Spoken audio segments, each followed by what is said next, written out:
Flamengo quer o Maracanã, mas não está, com isso, abandonando a ideia de construção de um estádio seu próprio, a priori, na região do Gasômetro, no Rio de Janeiro. Vamos explicar essa situação e eu vou resumir aqui a entrevista que fiz com o presidente rubro-negro Rodolfo Landim. Entrevista que você pode ler na íntegra no meu blog no All Sport. O link está aqui embaixo, na descrição do vídeo. Vamos então detalhar e analisar esse cenário a partir do edital publicado nesta semana pelo governo do estado do Rio de Janeiro, o edital de concessão do Maracanã, no caso, a dupla Fluminense e Flamengo se habilitando a ter o estádio sob sua gestão durante muitos anos, cerca de 20 anos, já que até aqui eles têm uma gestão provisória. Tudo isso nesse vídeo que tem o patrocínio de OneFootball, o aplicativo que você pode e deve baixar acessando o link que está aqui embaixo na descrição do vídeo. E atenção, se você faz download do OneFootball, você vê futebol ao vivo e de graça.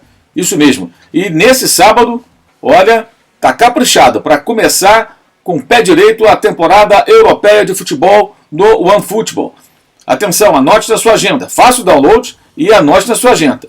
Nesse sábado, 8h30 da manhã, final da Emirates Cup. Arsenal e Sevilha, isso mesmo, Arsenal e Sevilha se enfrentando neste sábado na decisão da Emirates Cup às 8h30 da manhã no horário de Brasília. E às 15h30 a final da Supercopa da Alemanha, com o RB Leipzig enfrentando o Bayern de Munique, 3h30 da tarde. Baixe o aplicativo e veja muito futebol ao vivo sem pagar nada por isso, além, claro, de todo o conteúdo do OneFootball que você tem à sua disposição com entrevistas, vídeos, notícias, estatísticas, tempo real dos jogos das principais competições do futebol pelo mundo. E claro, você vai ver vários campeonatos, entre eles o campeonato alemão, mais uma vez, a Bundesliga, ao longo de toda a temporada. Os jogos da segunda divisão da Alemanha já começaram a ser transmitidos, inclusive, já há cerca de 2 semanas pelo OneFootball. Faça o download do aplicativo e curta esses 2 jogões aí no sábado, sem nada pagar por eles. Então, eu entrevistei o presidente do Flamengo via WhatsApp, Rodolfo Landim, e publiquei na íntegra a entrevista no meu blog no All Sport. É importante entender essa situação do Maracanã, e eu destaco aí, você vê aí na tela, o item 3.8, letra E, do edital de concessão do Maracanã, que foi elaborado e publicado pelo governo do estado do Rio de Janeiro. Você vê aí, aspas, tribuna de honra do estádio do Maracanã e do ginásio Maracanãzinho em camarotes. O futuro gestor do complexo deverá preservar o direito de uso exclusivo e sem ônus das tribunas de honra existentes no estádio do Maracanã e do ginásio do Maracanãzinho pelo governo do estado do Rio de Janeiro, em todos os eventos ali realizados. Além das mencionadas tribunas, também deverá ser disponibilizado para uso exclusivo e sem ônus do governo do estado do Rio de Janeiro 7 camarotes. Eles até especificam quais são. 317, o 318, o 319, o 320, o 321, o 322 e o 330, todos no setor oeste do estádio, incluindo serviços de buffet e uma cota de 40 vagas de estacionamento. Complementa esta obrigação uma cota de 200 ingressos ainda no setor oeste inferior do estádio do Maracanã em todos os jogos de futebol que venham a ser realizados e 60 ingressos nos eventos realizados no ginásio Gilberto Cardoso, o ginásio do Maracanãzinho. Bem, essa cláusula é bizarra, né? Porque ela mostra que o governo parece preocupado em ter ingresso de graça, camarote de graça e os clubes bancando por isso. Lembrando, se Fluminense e Flamengo assumem o Maracanã por um período longo, eles têm toda a responsabilidade sobre o estádio, bancar o estádio, como bancaram durante quase 2 anos, jogando lá na pandemia sem público, sem geração de receita. Não tinha venda de ingresso, não tinha público na pandemia. E o Fluminense e o Flamengo tinham que bancar o estádio. E bancar o estádio, gente, significa pagar o aluguel ao governo estadual e fazer toda a manutenção de um equipamento que é caro.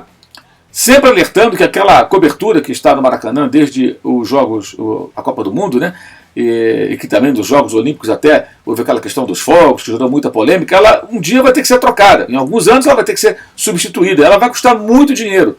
Bem, os gestores do estádio terão que assumir essa responsabilidade. Então o Maracanã é caro, é um estádio que foi construído para a Copa do Mundo, dentro dos padrões estabelecidos pela FIFA para o seu evento e não para as necessidades de torcedores brasileiros, torcedores cariocas, torcedores tricolores e rubro-negros. Então já não é um estádio sob medida. É claro, foi construído com dinheiro público. Eu acho, e sempre falo isso, que quem tiver a concessão deveria dar algo em troca à sociedade, mas o que o governo do estado está pedindo aqui são ingressos e camarotes para ele, para os seus amigos, uma coisa realmente impressionante. Né? E o absurdo dessa cláusula é só um dos exemplos que mostram quão leonino é esse edital para os clubes que quiserem assumir a arena. Eu conversei por WhatsApp com o Rodolfo Landim, né? Mandei a ele perguntas e ele respondeu.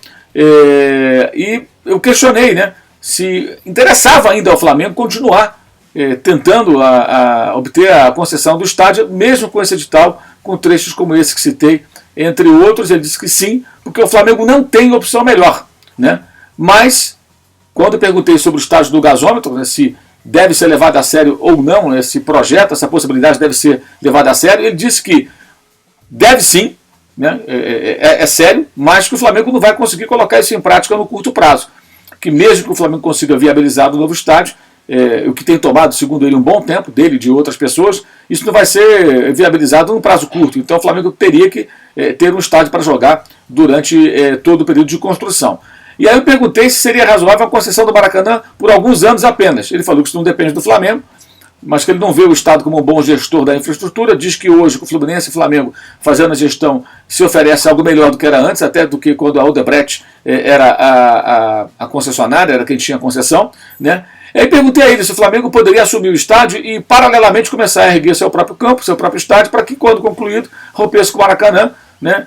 Ele disse que existe essa possibilidade, sim. Claro que seria dentro das regras de rescisão desse contrato do edital, e aí teve que ver como é que ficaria o Fluminense também. Essa é uma questão complexa, mas ele admite a possibilidade, atenção.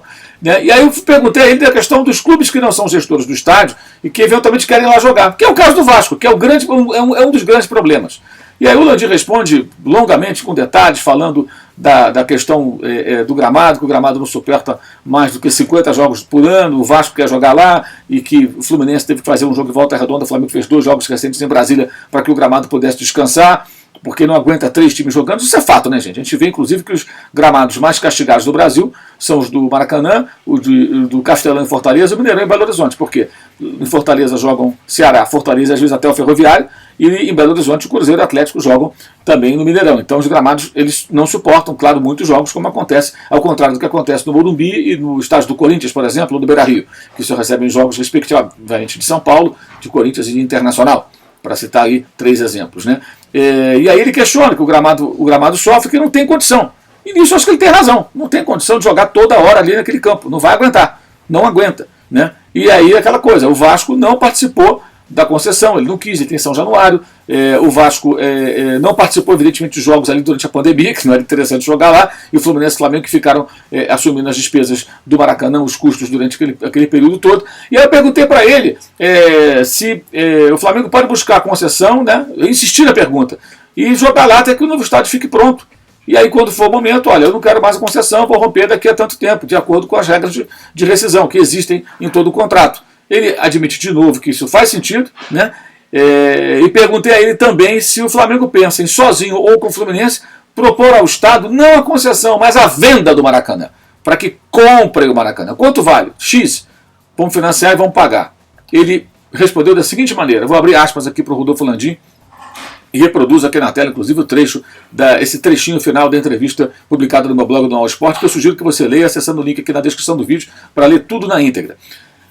A resposta: perfeito, suas perguntas fazem sentido. Obviamente, já foram fruto de discussões e definições internas, mas o Flamengo prefere não se posicionar em relação a elas publicamente nesse momento. Ou seja, essa é a situação. E aí eu apurei com outras fontes, o presidente não quis falar sobre isso, que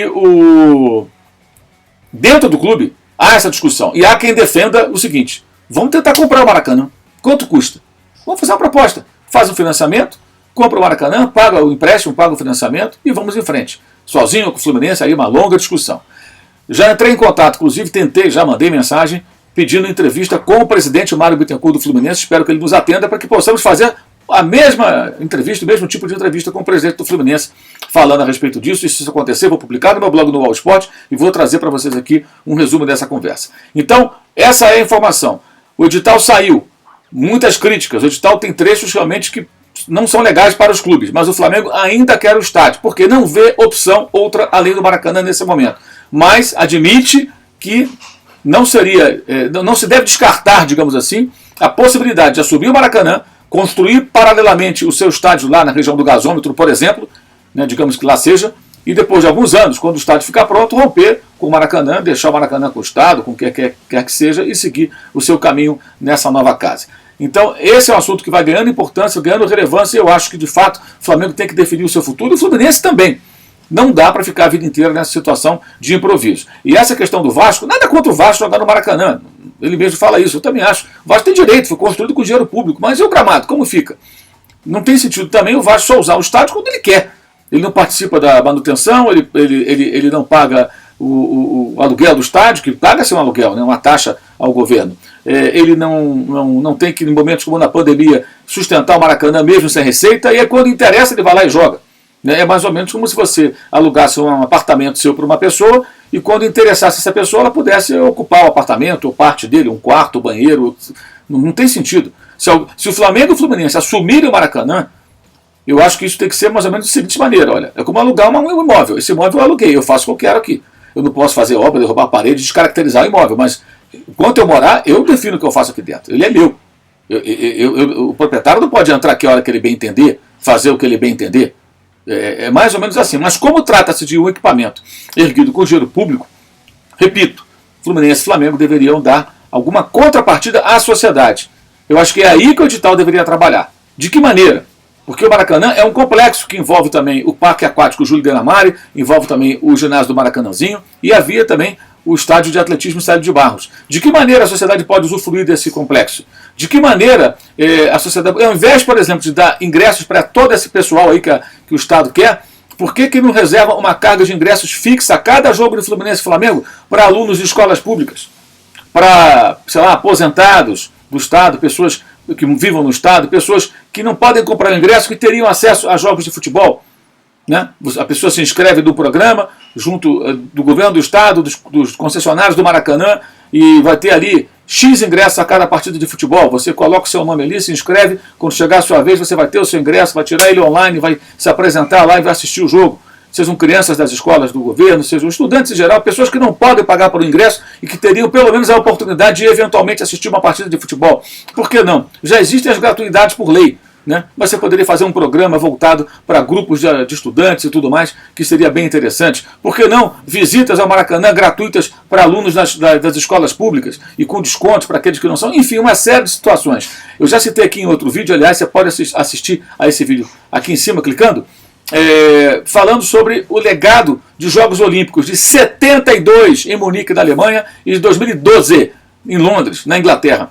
Nessas duas cidades, por exemplo, as piscinas utilizadas nas competições olímpicas, em 72 em Munique e em 2012 em Londres, elas são utilizadas pela população, pela comunidade. As pessoas pagam uma pequena taxa e nadam, treinam, fazem natação nas piscinas onde nadaram em 72 e 2012 os maiores atletas da natação mundial. Ou seja, aquilo fica aberto para utilização mediante o pagamento quase que simbólico, com orientadores, professores e tudo mais. Esse tipo de coisa poderia acontecer também aqui no Brasil, especificamente no Rio de Janeiro, com a concessão do Maracanã. Abrir o Parque Aquático Júlio Denamari, liberar o Maracanãzinho para competições diversas que possam ser utilizadas sem danificar, evidentemente, sem sacrificar a estrutura. Por quem não pode pagar e teria ali uma opção, uma possibilidade, uma chance de pelo menos usufruir de algo que é público, e o mesmo deveria acontecer com o Engenhão, que foi construído com dinheiro público e hoje está sob o comando, com a gestão do Botafogo. Esse vídeo, repito, tem o apoio do OneFootball, aplicativo que você deve baixar acessando o link que está aqui na descrição do vídeo. Lembrando outra vez para você que a final da Copa Emirates, a Emirates Cup, será exibida ao vivo nesse sábado pelo OneFootball às 8h30 da manhã e às 3h30 da tarde a final da Supercopa da Alemanha. O RB Leipzig enfrentando o Bayern de Munique. 2 jogos ao vivo, de graça, no OneFootball. É só fazer o download do aplicativo, link na descrição. E você viu passando ao longo do meu comentário todos os destaques, né, que estão aqui com links na descrição do vídeo, como o curso online de jornalismo esportivo, como o nosso canal de cortes, onde você pode fazer inscrição e lá você encontra os melhores trechos de nossas lives, o nosso clube de membros, maneira de você apoiar o canal, e você também pode apoiar o youtube.com/MauroCésar, adquirindo os produtos do Use 360, as camisetas, as canecas, não só do canal, mas da Live Soft Open e muito mais. São bem legais os produtos, muito bonitos, vale a pena você dar uma conferida, tem um cupom de desconto que você inclusive pode utilizar, como você viu passando aqui na tela durante esse vídeo, cupom Mauro, tá? E nesse sábado teremos uma live logo após a partida entre o Flamengo e o Atlético Goianiense. O jogo vai começar no Maracanã, às 8h30 da noite, portanto lá pelas 10h30, 10h40 estaremos aqui chegando para bater aquele papo sobre essa partida do time comandado pelo Dorival Júnior. É isso e saudações.